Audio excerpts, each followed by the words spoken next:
meu povo.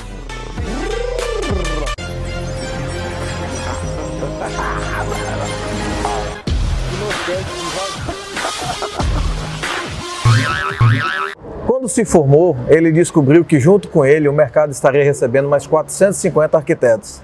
E ele achou que essa não era a praia dele. O pai já trabalhava com eventos e ele resolveu empreender nesse segmento. Hoje é responsável por shows como Bon Jovi, Paul McCartney, São João da Capital, e na família, há 17 anos, eles são sócios e cuidam da Fena Hall. Conhece aí a história de Leonardo Cavalcante, vale a pena entender um pouquinho do que é empreender nesse Brasil, nesse mercado tão concorrido. Léo, prazer, bicho, obrigado por receber a gente aí para contar um pouquinho da tua trajetória. Maravilha, vamos aqui. Vamos lá. Tudo começou onde? A lembrança do Leonardo, jovem, que decidiu fazer arquitetura, como é que tudo isso começou? Começou na faculdade mesmo, assim, jovem, com 2 anos de curso, faltando 3 para terminar. Você olha para o mercado e fala assim, quando eu me formar, o que é que eu vou fazer?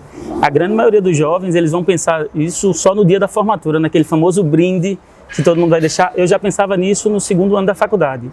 Então, quando eu olhei ali, eu falei assim, o que é que eu vou fazer quando me formar? Então, minha primeira atitude foi entender um pouco do que era o mercado. E aí eu comecei a dar aula, porque eu sabia que o meu primeiro emprego, para pagar a minha faculdade, que eu já não conseguia meus pais pagarem a faculdade, então já comecei a dar aula no meu 2º ano de faculdade, sendo professor em vários níveis diferentes, de cursos diferentes. Então, ali eu já comecei a fazer uma leitura que o que eu queria para os meus primeiros 5 anos de carreira não era o que a maioria fazia, que era a parte de ambientação. Então, eu já foquei no mercado para dar aula e ter tranquilidade para fazer o que me deixava feliz. Então, esse foi o começo. Quem foi a tua referência para ter escolhido a arquitetura, Léo? Na verdade, é muito louco essa escolha. Eu acho que é uma escolha para um cara muito jovem, aos 16, 17 anos, está escolhendo o que vai fazer para o resto da vida. Perfeito. Essa geração atual, eles já tem a percepção de que podem mudar. Já a minha, não.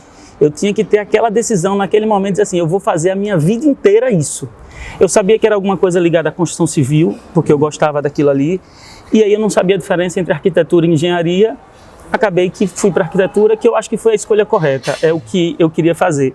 Então, o pontapé inicial foi ali nos 17 anos, mas ligado à construção civil. E aí a questão do desenho, da parte mais artística do negócio, eu me identifico mais do que com a questão mais técnica da engenharia e arquitetura. O que faz hoje um arquiteto de eventos? Por trás de toda aquela estrutura cinematográfica, nós temos vários arquitetos dentro de uma estrutura, dentro das estruturas maiores, internacionais, mas dentro das estruturas locais, a gente precisa ter uma área técnica para dimensionamento de público, acessos, a parte de aprovação no corpo de bombeiro. Então, existe uma parte técnica para viabilizar, além de dimensionar, quantificar, e aí também tem uma parte mais artística, que é de fazer a parte cenográfica. Então, existe uma cadeia, existe um mercado que dá sim para o arquiteto. Em muitas situações, não é feita por arquitetos, mas um arquiteto dentro desse meio, com essa pegada que é muito de uma profissão do futuro, de você pegar o seu conhecimento técnico e aplicar dentro de uma concorrência dentro do mercado, e aí você se destaca dentro do mercado. E como é que surgiu essa nas tuas pesquisas na faculdade? Como é que surgiu a oportunidade de enveredar por esse segmento? Lá na faculdade, então, como foi falado, que a quantidade de arquitetos que surgiam no estado, no Brasil, a quantidade de empregos, eu fazia, essa conta não fecha. Não tem como essa conta fechar, então eu precisava procurar alguma coisa. E nesse momento surgiu a história de fazer um evento no Classic Hall, onde precisava dimensionar. E quem dimensionava, quem fazia as plantas das feiras, essas coisas na época, era a própria montadora. Porque como não tinha, ele pegava lá um técnico que sabia desenhar e aplicar. E aí eu falei, poxa, gostei disso. Eu sei dimensionar os espaços, então foi quando surgiu a história da Fena Hall, que é o evento aqui do Classic Hall, que já vai para o 17º ano, e falou assim, isso dá para o arquiteto fazer. Então, quando teve esse cuidado de entender que o arquiteto ele pode fazer os eventos temporários, eu comecei a me interessar também pelos musicais. Aqui em Recife estava surgindo o crescimento desses eventos temporários, como Olinda Bia, Samba Recife, São João da Capital, Recife Indoor na época, o maior show do mundo. Então tinham... E as coisas eram feitas de forma muito empírica, o pessoal sentia, dá, não dá. Mas aí quando eu chego com um software fazendo as dimensões e dando garantia do público que cabia ali, foi meio que eu me encaixei dentro de um momento do mercado de crescimento. E aí, quando eu comecei a olhar para o mercado que tinha fora, eu via que não tinha muita bibliografia. Eu já era professor, então já dava aula, não via bibliografia em lugar nenhum. E eu disse assim, rapaz, isso aí dá caldo. Com esse entendimento do que tinha no mercado, não tinha bibliografia, eu comecei a trabalhar. E aí, sempre aquela necessidade, nós somos muito bairristas, a gente está no mercado aqui, eu já fazia coisas como São João de Caruaru, São João de Campina Grande, já fazia Galo da Madrugada, já fazia algumas coisas, até que quando surgiu o show de Paul McCartney aqui, e aí eu falei assim, poxa, chegou a hora de tentar dizer assim, eu quero ser testado com outros arquitetos. E aí foi uma experiência espetacular, foram 40 dias, e aí eu fiz esse evento. E aí depois disso aí eu comecei a entrar por outras áreas da arquitetura de eventos, me especializei, eu acho que assim, o estudo também faz parte, eu sou arquiteto, tenho engenharia de segurança do trabalho para fazer o plano de emergência e tenho um mestrado em engenharia civil. Então assim, dentro disso eu também me especializei, sempre fui estudando porque eu acho que era o caminho mais correto para tentar chegar naquele fim. E assim eu consegui fazer essa leitura e hoje eu sou um cara que eu falo muito isso, assim, de buscar muito a felicidade. As pessoas acham que tem o glamour do evento, de estar lá com o artista. Não tem glamour com o evento, não tem que estar lá com o artista, a gente está trabalhando. Sim. E aquilo ali é no sol, é bronzeado, não tem esse lado, eu gosto muito de show, então compra ingresso, trabalha com outra coisa, compra ingresso, porque todo o resto não é esse glamour todo, é trabalho mesmo. É isso aí, Léo. Então não foi nada muito pesquisado, Léo, porque foi uma decisão embrionária, inovadora, não tinha nada no mercado que você pudesse se espelhar. E você planejou ou as coisas foram acontecendo? Na verdade eu sabia que tinha a necessidade do mercado, como não existia o profissional, então não existia a demanda. Então eu lembro que o primeiro evento que eu fiz, eu imaginava receber X reais e recebi 1/3 do valor. Eu olhei para aquele dinheiro e falei assim, meu irmão, eu vou ter que sair desse mercado. Mas eu sabia que tinha potencial. Então eu respirei fundo e precisando do dinheiro. Cheguei e falei assim, tome de volta. O dia que você puder me pagar o que realmente vale, você vai me pagar. Passei 1 ano trabalhando assim. Hoje, eu digo para você que eu recebo mais do que, na verdade, eu acho que eu mereço em algumas situações. Mas é a questão de você pontuar e mostrar como profissional que aquilo que você está fazendo também é muito importante. Eu digo que quem coloca dinheiro à frente de todo o processo é muito raso esse cuidado. Então, assim, se aquilo te satisfaz, se aquilo dá bem, faz com que você esteja bem, trabalhando com vontade, eu te digo que chega uma hora que os resultados eles começam a aparecer. Tu falou em felicidade, né, Léo? Em busca de felicidade, o que é? Eu falo muito, eu dou muitos exemplos, eu sou um contador de histórias, eu dei aula durante 16 anos, então adoro contar histórias. E eu falo que assim, mais da metade das pessoas que acertam na loteria ficam pobres. Então é sinal de que dinheiro não resolve muita coisa. Outro dado é que as pessoas que vivem fazendo concurso público, fazem concurso a vida inteira. Então quer dizer que não é o primeiro emprego em que ele vai, porque aquilo não satisfaz. Então, se você coloca dinheiro à frente das coisas, não dá certo. É a questão da felicidade. Eu acho que as pessoas têm que entender qual o seu tamanho dentro da estrutura. Eu acho que nem todo mundo nasceu para ser protagonista. Verdade. Então, eu acho que tem muitas pessoas que seriam pedreiros felizes, mas são engenheiros tristes. Então tem que ter muito cuidado com isso, em que às vezes o mercado te leva para um lado em que aquilo ali não é tua praia. Então tem que fazer muito esse entendimento, e eu digo que assim, graças a Deus, tudo que eu faço com muita vontade, com o coração muito aberto. Então assim, eu dei aula durante 16 anos, eu dei aula intensamente. Eu entrava na sala de aula, poderia ter 4 alunos ou 60.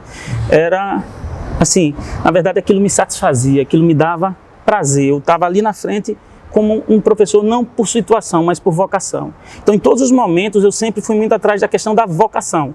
Sabe aquele negócio? Eu sou bom nisso, eu tenho capacidade de evoluir nisso. Então, quando em todos os processos eu tento fazer uma pesquisa, eu tento identificar, então a Fena Hall, que é um evento de artesanato, a gente tenta sempre estar criando coisas novas, não somente pensando na sua parte, mas pensando no detalhe do visitante, pensando na experiência das pessoas. A partir do momento que você se coloca no lugar das pessoas, pessoas como uma experiência mesmo, de você dizer assim, poxa, eu quero fazer com que essa pessoa se sinta bem aqui dentro, então você se preocupa com todo o processo. Eu acho que esse é o grande lance, e o negócio da felicidade é que assim, se você não está feliz, não vai dar certo. Vai durar um mês, um ano, 2 anos, mas não vai dar certo.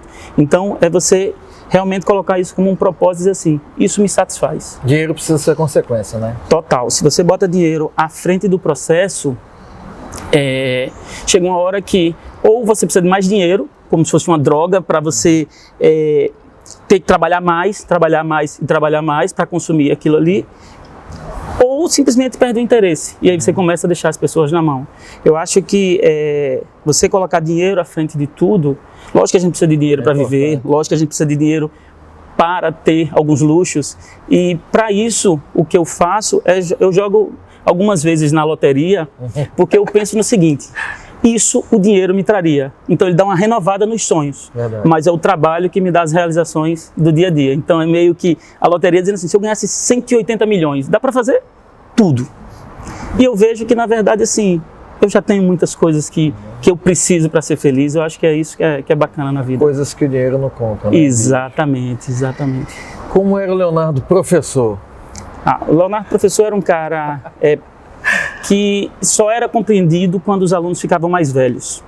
Eu tenho a fama de ter reprovado minha mãe por 2 vezes. Minha mãe foi minha aluna em arquitetura e eu reprovei ela por 2 vezes. Então ela sofreu com isso, mas ela sempre sentiu muito orgulho do filho, que ela dizia assim, antes um filho que tem um orgulho de ser meu professor, do que um professor em que eu não teria orgulho dele. Então, por outro lado, também deve ser muito prazeroso um filho estar dando aula para uma mãe em um ambiente profissional mesmo. Então, ela é arquiteta hoje também, e essa história sempre foi muito famosa. Os alunos estranhavam, como é que o cara reprova a mãe? Era só mais um aluno. Adorava reprovar os alunos, porque eu acho que era questão de lição mesmo. E passava muitos alunos pedindo assim, me justifique agora porque você precisa passar. Então, é a maturidade da escolha, e a maioria deles olhavam para mim, depois de 5 minutos de conversa, e diziam assim, eu assumo, eu mereço ser reprovado. Isso é bacana, porque assim, é você como professor ter a seriedade de um professor, de querer ensinar, e o aluno compreender aquele resultado. Dentro dessa loucura, a galera só quer passar, e se eu entendo que aquele conteúdo é importante, eu vou ser duro e eu vou tentar passar da melhor maneira possível. Então, é engraçado que hoje, você dando aula durante 16 anos, eu tenho gerações de arquitetos que passaram em algum momento por mim ali.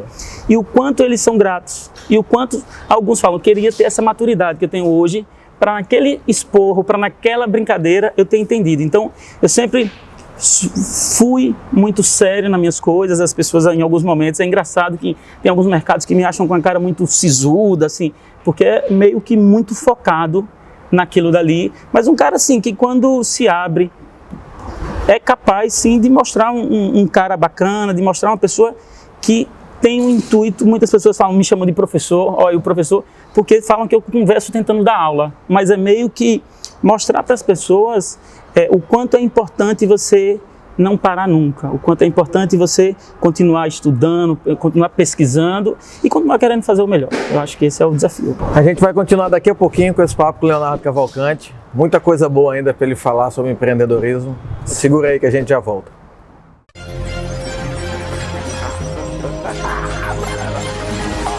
O que dá para fazer em 25 anos? Montar um quebra-cabeça de 25 mil peças ou abrir uma banquinha de revistas em Boa Viagem, que passaria a servir cerveja bem gelada, petiscos e carne de bode. A iguaria logo ganhou fama e ficou mais famosa do que o boato que Tapacuró estourou.